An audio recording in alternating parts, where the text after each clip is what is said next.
Hola, buenos días a todos. Vamos a resolver ejercicios de electromagnetismo de los exámenes de selectividad de física de Andalucía del año 2020. Son 6 exámenes con 2 opciones A y B, por lo tanto son 12 exámenes realmente. Y en cada uno de los exámenes siempre cae una pregunta de electromagnetismo y por lo tanto son 12 ejercicios. Cada pregunta tiene un apartado A de teoría y un apartado B de problemas a los que dedicaré mayor tiempo. Pues empezamos. La primera pregunta, que sería del examen A, que fue de reserva, es decir, que no cayó perdón, ni en julio ni en septiembre. Leemos. Apartado A, como ya digo, teoría. Razone la veracidad o falsedad de las siguientes afirmaciones. En una espira se inducirá una corriente eléctrica siempre que exista un flujo magnético que la atraviese. Falsa. No es suficiente con que haya un flujo magnético. Es necesario que cambie el flujo magnético en el tiempo. Bueno, aquí lo tenéis. B, o mejor dicho, II, en una espira que se encuentre dentro de un campo magnético variable con el tiempo es posible que no se genere una corriente inducida. Verdadero. Por ejemplo, cuando el campo magnético y la espira son paralelas, el flujo siempre es cero y por lo tanto no cambia. No se establecería por lo tanto una corriente inducida. Apartado E. B.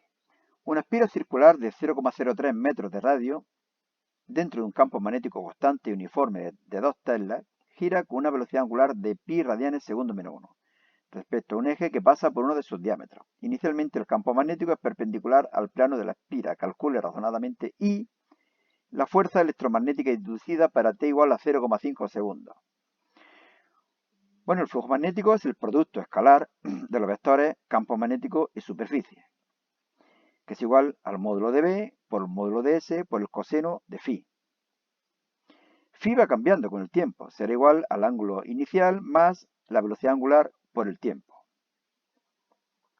La fuerza electromotriz será igual a menos la derivada del flujo magnético con respecto al tiempo, o lo que es lo mismo, este signo menos se iría con la derivada del coseno, que es menos seno. Por lo tanto, me quedaría B por S, que son constantes, por la derivada de lo que hay dentro, que es omega, por el seno de phi sub 0 más omega t. Aquí lo conozco todo y da un valor de 0,018 voltios. Fijaros que nos decían que inicialmente el campo magnético es perpendicular al plano. Como el vector superficie es perpendicular a la superficie, inicialmente el vector superficie y el vector campo magnético forman 0 grados. De ahí este 0. Y apartado B, o mejor dicho, II, la resistencia eléctrica de la espira, sabiendo que por ella circula para t igual a 0,5 segundos una intensidad de 3 por 10 elevado a menos 3. Bueno, el potencial eléctrico es igual a I por R, la fuerza electromotriz es igual a I por R, R sería igual a la fuerza electromotriz dividido I, lo conocemos y calculamos. 6 ohmios. Bueno, yo digo que vamos a resolver 6 preguntas en este primer vídeo. La segunda, dice así.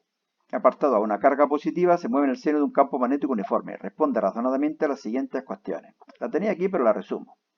¿Y qué ángulo entre la velocidad de la carga y el campo magnético hace que el módulo de la fuerza magnética sea máximo? 90 grados. ¿Cómo cambia la fuerza magnética si tanto el sentido de la velocidad como el valor de la carga son opuestos al caso anterior? Los dos cambios se contrarrestan y por lo tanto no cambia. Pero ya digo que podéis pausar el vídeo y leerlo con detenimiento. Y yo paso a hacer el apartado B, el problema. Todas las preguntas valen 2,5 puntos. Cada apartado 1,25. Apartado B. Un protón atraviesa sin desviarse una región donde hay un campo magnético uniforme de 0,2 teslas, perpendicular a un campo eléctrico uniforme de 3 por 10 elevado a 5 voltios metro menos 1. Fijaros que no nos dicen direcciones concretas. Por lo tanto, yo he supuesto que la velocidad viene hacia la derecha y que el campo eléctrico va hacia abajo. Como es un protón, la fuerza eléctrica tendrá el mismo sentido y dirección que el campo eléctrico. Y realice un esquema de la situación con las fuerzas involucradas. Aquí tenemos la velocidad, aquí el campo eléctrico y aquí la fuerza eléctrica. Fijaros que nos dicen que el protón atraviesa sin desviarse. ¿Qué significa? Que esta fuerza eléctrica tendrá que ser compensada por una fuerza magnética. Es decir, que tiene que haber un campo magnético. ¿Y hacia dónde irá el campo magnético? Lo deducimos con la regla de la mano izquierda. Recordad, los 3 dedos, corazón, índice y pulgar de la mano izquierda formando un ángulo o ángulos de 90 grados. La velocidad hacia la derecha. El dedo índice señala el campo magnético y la fuerza el dedo pulgar. Entonces la fuerza tiene que ir hacia arriba, es decir, giramos la mano hasta que el corazón va hacia la derecha y el pulgar hacia arriba. ¿Para dónde queda el campo magnético? Es decir, el dedo índice hacia adentro. Pues nada, campo magnético hacia adentro. Y calcula el radio de la trayectoria seguida por el protón si se anulase el campo eléctrico. Es decir, este campo eléctrico lo quitamos, por lo tanto la fuerza eléctrica también y solamente quedaría la fuerza magnética. Entonces el protón empezaría a dar vueltas.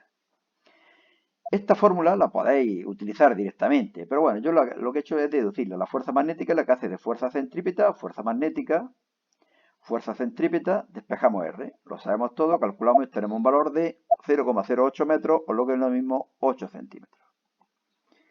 Y pasamos a hacer el ejercicio número 3.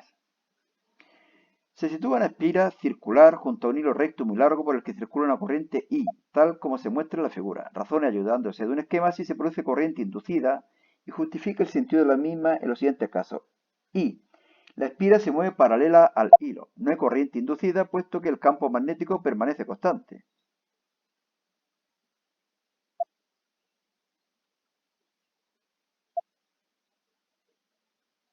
¿De acuerdo? La distancia es la misma y el campo magnético que creará la corriente eléctrica dentro, en el seno, dentro de la espira, sería el mismo. Por lo tanto, no hay diferencia de flujo y por lo tanto no hay corriente eléctrica inducida.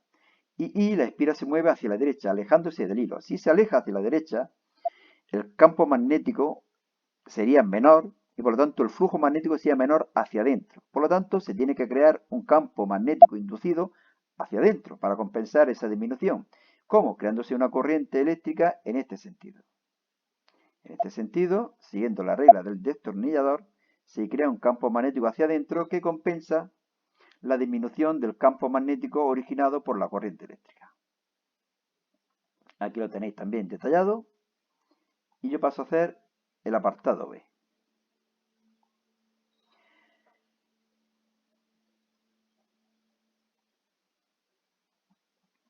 Bueno, lo leemos porque no lo he puesto en esta página. Una espira cuadrada de 4 centímetros de lado, situada inicialmente en el plano XY, está inmersa en un campo magnético de 3 teslas, dirigida en el sentido positivo del eje X. La espira gira con una velocidad angular de 100 radianes por segundo en torno al eje Y. Calcule razonadamente, apoyándose en un esquema, el flujo magnético en función del tiempo y la fuerza electromotriz inducida en función del tiempo. Bueno, esto es el esquema que nos decía.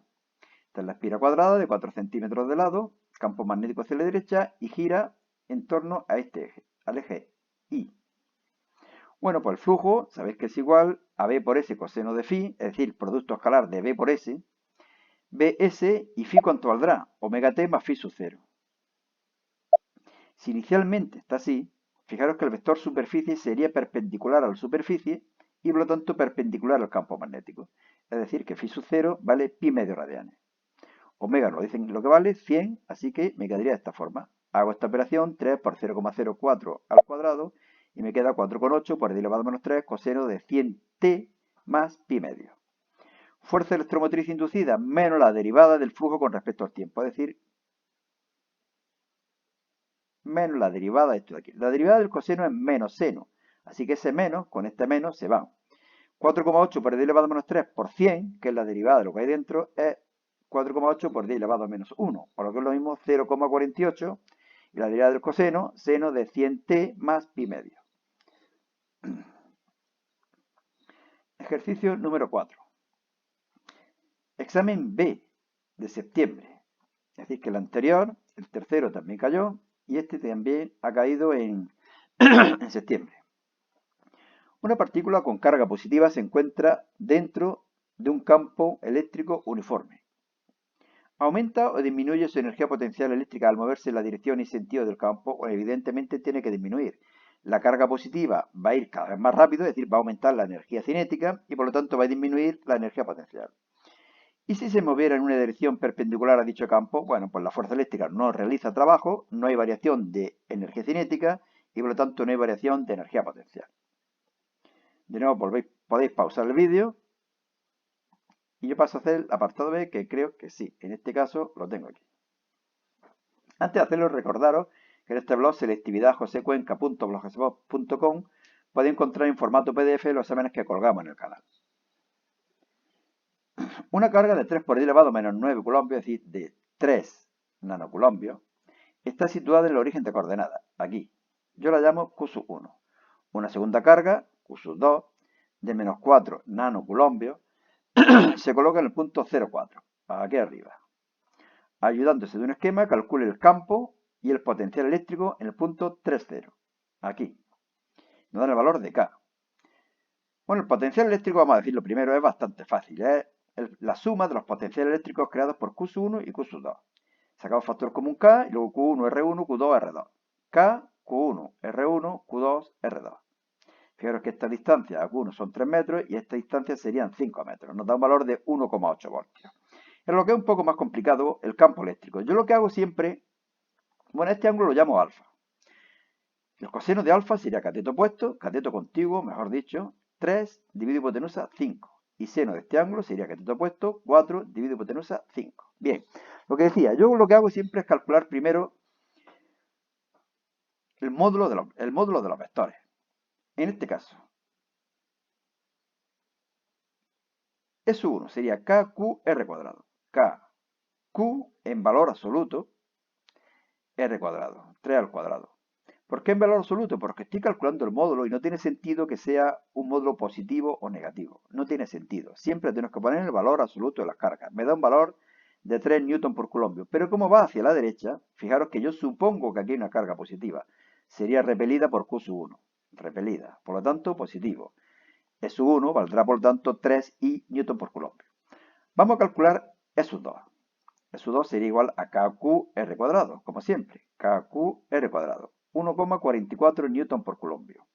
Y ahora lo que hago es calcular las componentes horizontal y vertical. La componente horizontal será igual al coseno de alfa por el vector E2. El coseno es 3 quintos por 1,44, pero como va hacia la izquierda, negativo, y vector unitario I, menos 0,864 I newton por coulombo. La componente vertical será positiva, puesto que va hacia arriba, y tendremos que multiplicar por el seno de alfa, que es 4 quintos. 4 quintos por 1,44J, 1,152J newton coulombo. El campo eléctrico total será la suma de los componentes horizontales más los componentes verticales, es decir, 3 menos 0,864, que es 236, y componente vertical sería 1,152 newton por coulombo. Y J. Y pasamos a hacer el ejercicio número 5, el penúltimo. Este era del examen C, que cayó en julio. Un solenoide de n espiras se encuentra inmerso en un campo magnético variable con el tiempo. El eje del solenoide forma un ángulo de 45 grados con el campo. Razones ayudándose de un esquema que ocurriría con la fuerza electromotriz inducida si I, el número de espiras, fuera el doble. Evidentemente sería el doble porque es proporcional a n. Y I, el ángulo entre el eje y el campo, fuera el doble del inicial. Es decir,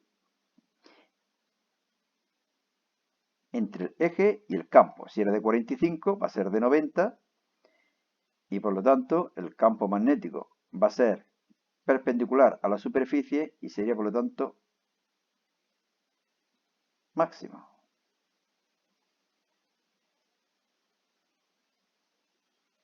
El eje del solenoide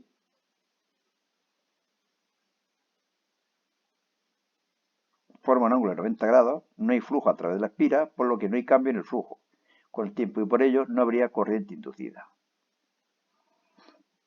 Bien, vamos a ver el apartado B. Una espira cuadrada penetra, este es un problema súper típico, podéis estudiarlo porque cae muchísimo en selectividad. Una espira cuadrada penetra en un campo magnético de 2 teslas, perpendicular al plano de la espira. Mientras entra, la superficie de la espira afectada por el campo magnético aumenta según la expresión esta de aquí, 0,25 T metros cuadrados, es decir, que está entrando con una velocidad constante. Realice un esquema que muestre el sentido de la corriente inducida en la espira y los campos magnéticos implicados, externos e inducidos. Fijaros que al ir penetrando la espira, el campo magnético hacia adentro, el flujo magnético iría aumentando hacia adentro, puesto que el campo magnético es hacia abajo. El campo magnético hacia abajo hace que aumente el flujo magnético hacia abajo. Si aumenta el flujo magnético hacia abajo, se debe crear una corriente eléctrica que cree un campo magnético hacia arriba, un campo magnético inducido hacia arriba para compensar el aumento de flujo magnético hacia abajo. Para que el campo magnético inducido sea hacia arriba, según las reglas del destornillador de la mano derecha, el sentido de la corriente inducida sería este de aquí. ¿De acuerdo? Sentido contrario a las agujas del reloj. Y calcule razonadamente la fuerza electromotriz inducida en la espiral. La fuerza electromotriz es menos la derivada del flujo magnético con respecto al tiempo.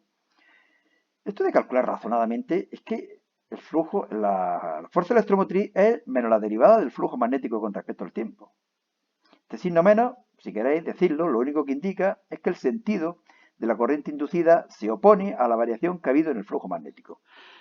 Sería, por lo tanto, menos la derivada de Bs coseno de phi con respecto al tiempo. El menos menos, el B es constante, el coseno del ángulo es constante y sería la derivada de la superficie con respecto al tiempo. Es decir, la derivada de esta expresión sería, por lo tanto, 0,25. 0,25 por todo esto me da un valor de menos 0,5 voltios.